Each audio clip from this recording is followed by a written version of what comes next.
Sumadsad ang net trust rating ni Pangulong Bongbong Marcos habang tumaas naman ang kay Vice President Sara Duterte. May express report si Bril Montalvo. Sa bagong survey ng Social Weather Stations o SWS noong November 24 to 30, nabawasan ang mga Pilipinong nagtitiwala kay Pangulong Bongbong Marcos habang dumami naman ang mga nagtitiwala kay Vice President Sara Duterte. Sumadsad sa -3 ang trust rating ng Pangulo habang +31 naman kay VP Sara. Sa panahong ginawa ang survey na yan, mainit ang issue sa flood control scam.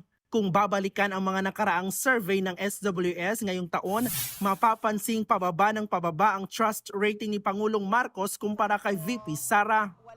Noong December 2024, mataas pa ang net trust ng Pangulo na nasa +29 habang kay VP Sara ay +23.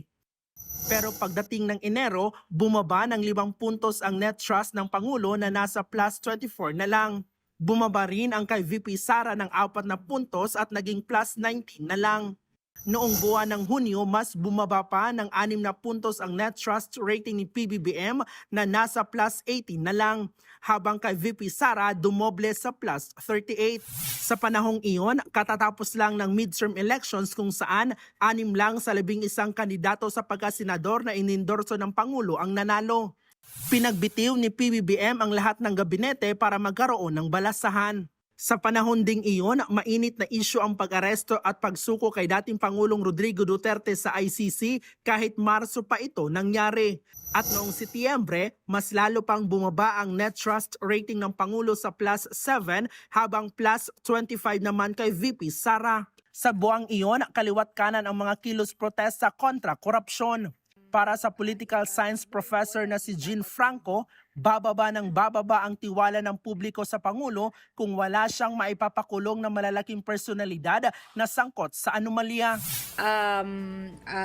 And more importantly, dapat yung kung talagang involved yung mga taong malapit sa kanya, anuhin niya, no? Ipakulong niya, no? Kasi alam mo, yun ang iniintay ng taong bayan, no? Unless gawin niya yon, ang mangyayari talagang napaka lame duck na ng sitwasyon niya, no, in the next 3 years. Nagbabalita mula sa Frontline, Bril Montalvo, News 5. Mga kapatid, Nikki de Guzman po. Para sa pasada ng mga rumaratsyadang balita, mag-follow at mag-subscribe na sa social media pages ng News 5.